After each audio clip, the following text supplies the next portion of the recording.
देखो भाई, सेंटेंस है बहुत जबरदस्त, बहुत सारे चीजें आप लोगों को इसमें समझने को मिलेंगी। सबसे पहली बात, अगर मैं इफ वाले पार्ट को समझूं तो इफ वाले पार्ट में एग्जामिनर ने लिखा हुआ है हैड प्लस V3। ठीक है, मतलब पहला पॉइंट मेरी जो अप्रोच हो सकती थी वो ये हो सकती थी कि मैं इफ वाले पार्ट में हैड प्लस V3 देखूं, तो अगले वाले पार्ट में मैं देखूंगा क्या एग्जामिनर ने वुड हैव प्लस V3 लिखा हुआ है क्या। अगर यह फॉर्मेट मैच कर जाता है तो there is no error in the given sentence. हमने देखा यहाँ पे हैड प्लस V3 लिखा हुआ है, यहाँ पे वुड हैव प्लस V3 लिखा हुआ है, तो फॉर्मेट तो मैच कर गया। ठीक है जी, वुड हैव प्लस V3 मतलब अकॉर्डिंग टू दिस रूल तो कोई भी एरर नहीं मिला। ठीक है, फिर आगे थोड़ा सा और ध्यान देने लगे तो दूसरी अप्रोच ये हो सकती थी जो मुझे और अटपटी दिखाई दे रही है, वो दिखाई दे रही है कि क्या यहां पर कुछ एरर हो सकता है। दूसरी अप्रोच, एक अप्रोच और है जो मिस महक ने बोली थी कि ये यूज टू में कुछ एरर है क्या। ठीक है, एक अप्रोच ये कि मैं two plus gate plus V3 को क्या समझूं। तीसरी अप्रोच ये कि यूज्ड जो लिखा हुआ है और उसके बाद पेपर्स लिखा हुआ है, इसका मतलब क्या हुआ। एक चौथी अप्रोच वो जो एग्जैक्टली यहां पर लगनी चाहिए थी। हम लोगों का ध्यान सिर्फ और सिर्फ इस फॉर्मूला को अप्लाई करने में ही लगा रहा, जबकि एग्जामिनर ने इस फॉर्मूले पे क्वेश्चन पूछा ही नहीं। तो अगर मैं इस अप्रोच को देखूं तो यह अप्रोच तो मेरी सॉर्ट आउट हो चुकी है कि इस अप्रोच के अकॉर्डिंग तो मेरा कोई भी एरर नहीं है। अगर मैं इस अप्रोच को समझूं तो ये पास्ट इमेजिनेशन को दर्शाता है।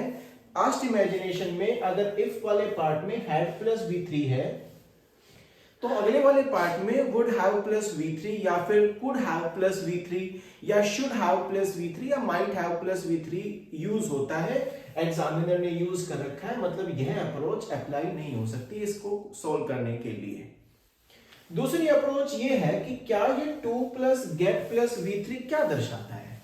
अब ध्यान से समझो, जो ये 2 हमेशा याद रखना 90% केस में 2 एक ऐसी प्रीपोजिशन है जो अपने बाद V1 कैरी करती है। क्या कैरी करती है? V1। अब यहां पे देखो 2 प्लस V1 का इस्तेमाल हो रखा है, मतलब यहां पे कोई एरर नहीं है। दिक्कत आई इस गेट के बाद V3 में। दिक्कत कहां आई? गेट के बाद V3 में। बेटे कुछ बातें हैं जो समझने की जरूरत है। एक शब्द होता है हमारी वर्ब में, कॉजेटिव वर्ब्स उनको कहते हैं। क्या कहते हैं उनको? Causative verbs. Causative verbs is nothing but जब सब्जेक्ट अपना कार्य खुद ना करके किसी और से करवाता है, या फिर अगर पैसिव वॉइस की सेंस है। पैसिव वॉइस में कार्य इंपॉर्टेंट होता है, मतलब work is important not the doer. यह कार्य किसके द्वारा हुआ यह इंपॉर्टेंट नहीं है, इंपॉर्टेंट यह है कि कार्य हुआ या नहीं। Got it? जैसे फॉर एग्जाम्पल मैंने एक एग्जाम्पल दिया, इंग्लिश इज टॉट हियर। यहां पर इंग्लिश पढ़ाई जाती है, मैंने ये लिख दिया।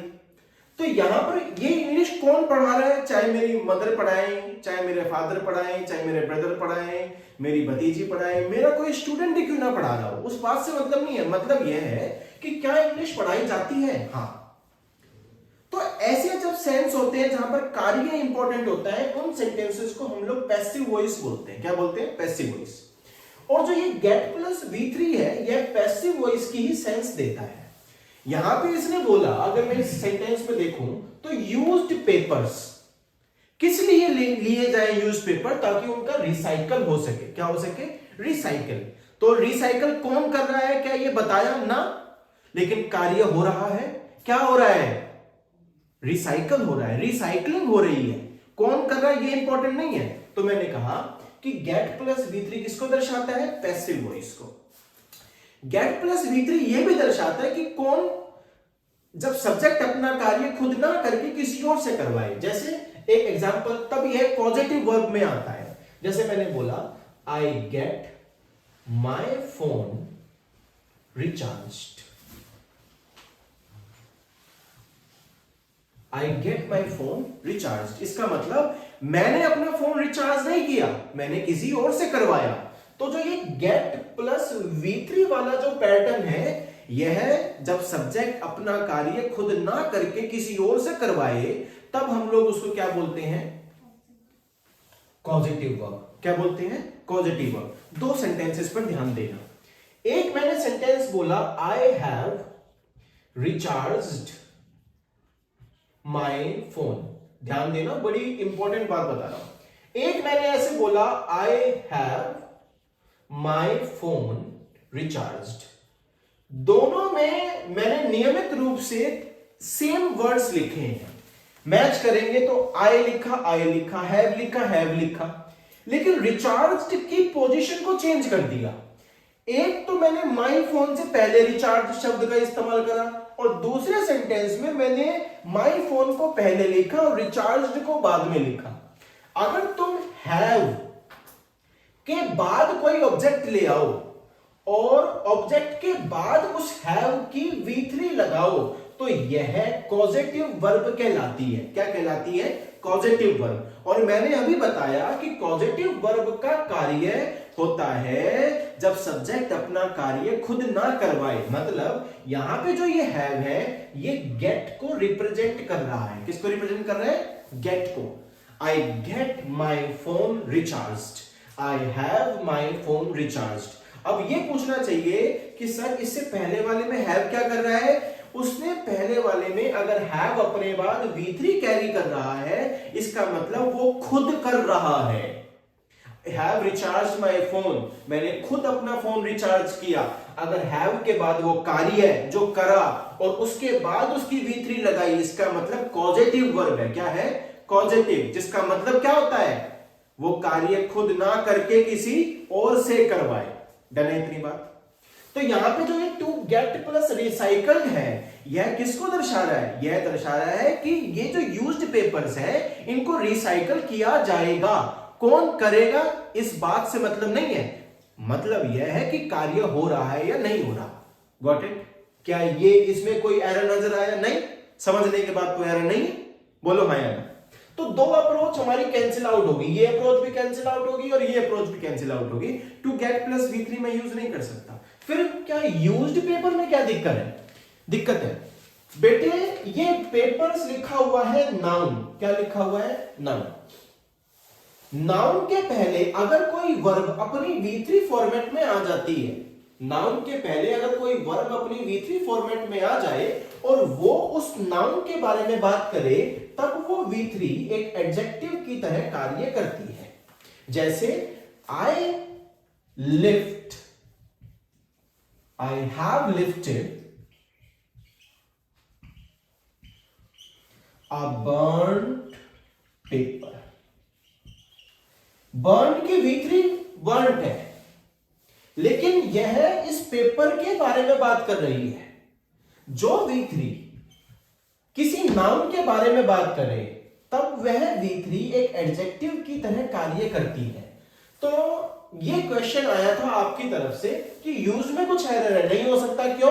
क्योंकि यूज्ड एक ऐसी V3 है जो एडजेक्टिव की तरह निकटतम नाउन को क्वालिफाई कर रही है। मतलब जो हमने अप्रोच सोची, पहले वाली अप्रोच तो सबने डिनाई कर दिया कि इसमें कोई एरर नहीं है। दूसरी वाली अप्रोच से हमने ये सीखा कि to get plus V3 passive voice को दर्शाती है, जो कि किसी कार्य का होना की इंपॉर्टेंस बताता है। जो वो कार्य कर रहा है उसका कोई मतलब नहीं है, कार्य होना चाहिए। भैया पंखा चला दो, तो कार्य होना चाहिए। कौन चलाएगा उठ के, मैंने ये मेंशन तो किया नहीं कि कौन चलाने वाला ये पंखा, कार्य होना चाहिए। फैन, बोलो क्या होना चाहिए? पंखा चला दो, बोलो। या तो इंस्ट्रक्शंस की तरह ले लो, बोलो, या स्विच ऑन, अरे बोलो, अरे नहीं समझ आई मेरी बात। अगर मैं किसी कार्य को करना चाहता हूं और कार्य की इंपॉर्टेंस को दर्शाऊं ना कि करने वाले कर्ता को, तो मैं टू गेट प्लस V3 का इस्तेमाल करूंगा। ऑल्दो पैसिव वॉइस की अपनी अलग पहचान है, उसके बारे में बाद में बात करेंगे, लेकिन ये एक डिफरेंट पॉइंट था। अगर टू गेट अगर मैं पॉजिटिव वर्ब की तरह लूं, तो जब कर्ता अपना कार्य खुद ना करके किसी और से करवाए तब भी मैं गेट का इस्तेमाल कर सकता हूं, लेकिन उस गेट के बाद वो जो कार्य है उसको लिखना पड़ेगा और गेट की V3 को बाद में। ऐसे एक एग्जांपल पढ़ा था, have recharged, have my phone recharged, वो भी यही काम दर्शा रहा है।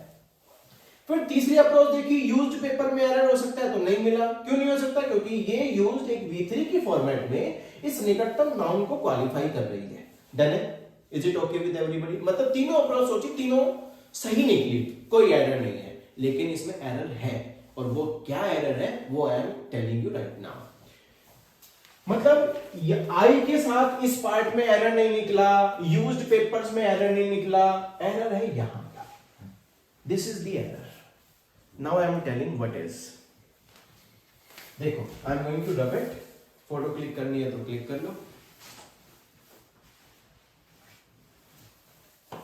फिर आगे बढ़ेंगे।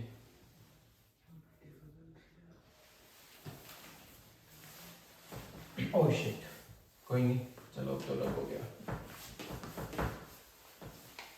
देखो बेटे, एक वेरी इंपॉर्टेंट कहानी जो आप लोगों को पता होनी चाहिए।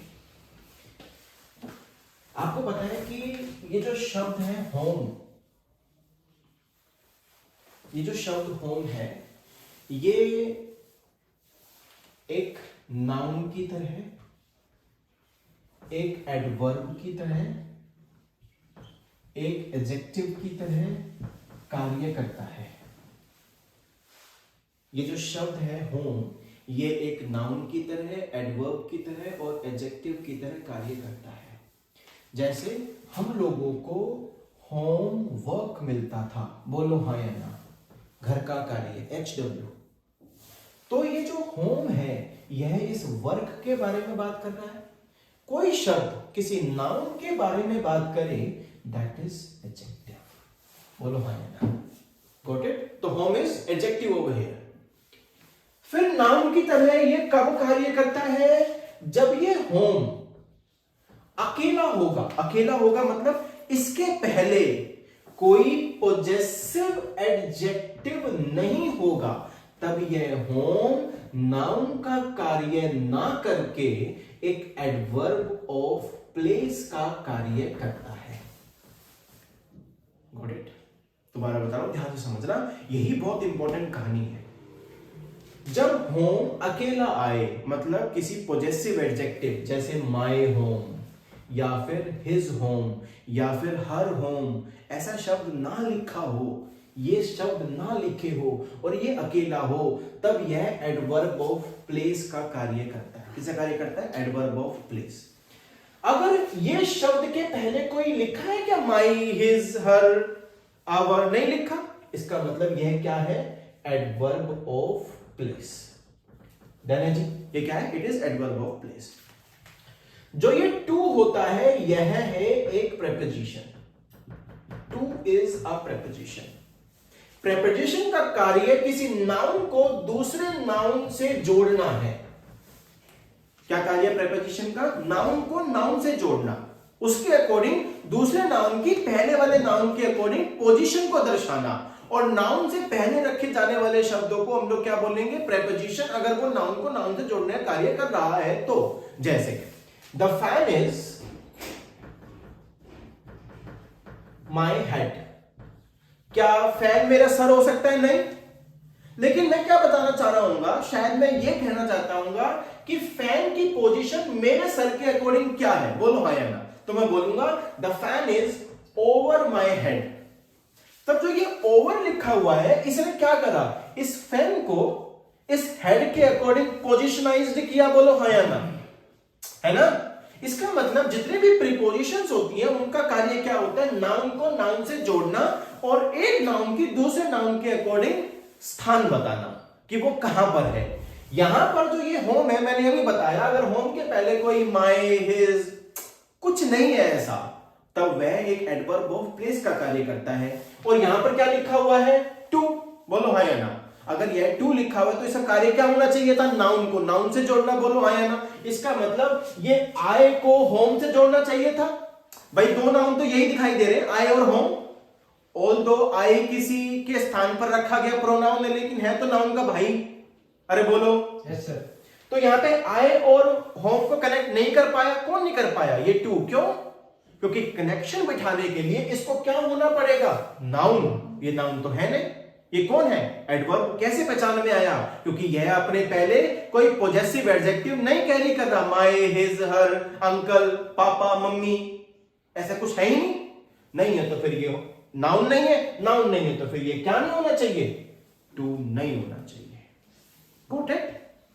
अगर यही सेंटेंस ऐसा लिखा होता, I had gone to my home, तब यह एक्यूरेटली सही होता। क्यों?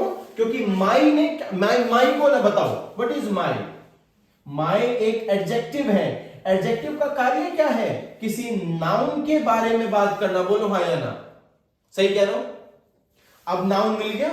नाउन मिल गया तो प्रीपोजिशन का वजूद आ गया। अरे बोलो आ गया ना भाई। अगर होम नाउन मिल गया तो प्रीपोजिशन का वजूद था क्या? नाउन को नाउन से जोड़ना। अरे बोलो यस सर। Yes sir. इसका मतलब यहां पे इस माई ने इस होम को नाउन बना दिया, तब ये आई और होम आपस में कनेक्ट हो गए। किसकी मदद से? टू की मदद से। Got it? Yes. Is it okay with everybody? Yes sir. Yes sir. एक क्वेश्चन जो एग्जामिनर ने पूछा हुआ, इसकी फोटो क्लिक कर लीजिए प्लीज। और जो इस क्वेश्चन का आंसर दे देगा उसको लेक्चर समझ में आ गया। Got it?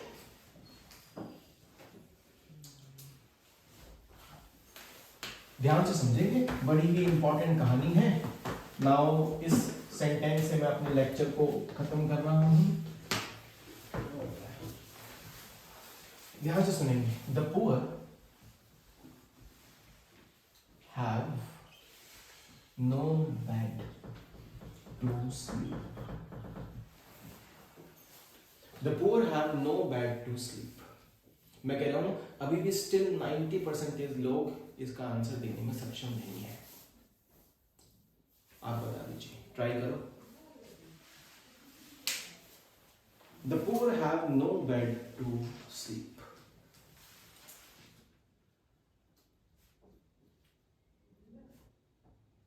Can I tell? बता दो, ज्यादा बेटर है। देखो बेटे, ये पुअर दिखाई दे रहा है। अरे बोलो, एक छोटा सा रूल और। आर्टिकल दी अगर किसी एडजेक्टिव के साथ लग जाता है तब वह कॉम्बिनेशन एक प्लूरल काउंटेबल नाउन बन जाता है। अगर एडजेक्टिव के बाद कोई अब फर्दर नाउन नहीं है तो, क्योंकि प्लूरल काउंटेबल नाउन बना इसलिए हैव आ गया। अब देखो समझो, ये पुअर नाउन दिखाई दे रहा है। अरे हाँ। ये बैड नाउन दिखाई दे रहा है। हाँ। अरे बोलो, क्या इन दोनों का कनेक्शन बैठ पाया? नहीं, क्योंकि बैड के साथ एक प्रीपोजिशन लगाई जाती है इन। अगर आपको पता हो तो चेयर के साथ प्रीपोजिशन लगाई जाती है in. I sit on the chair नहीं होता, I sit in the chair. ये पुअर को बेड पर सोना है, हाँ या ना? लेकिन इस प्रीपोजिशन के ना होने पर वो सो नहीं पा रहे हैं, मतलब कुछ कमी है। बेड तक जा रहे हैं और वापस आ जा रहे हैं। क्यों? क्योंकि प्रीपोजिशन जोड़ नहीं पा रहा। लिंक होता है ना एक। अरे बोलो हाँ या ना। इस पुअर और बेड का कोई लिंक नहीं बन पा रहा। पुअर जाते तो है बेड तक, लेकिन बेड मना कर देता है कि प्रीपोजिशन को लेके आओ तभी सोने दूंगा। Preposition is the key. जैसे ताला खुलेगा, बेड पर वो सो पाएंगे। The poor have no bed to sleep in. The poor have no bed to sleep in. इन ने क्या करा? इस पुअर और बेड को कनेक्ट करा। अगर ये इन लेके जाते तो जुड़ जाते। Done ji? Thank you so much. Have a great day ahead. Bye, take care. नमस्ते।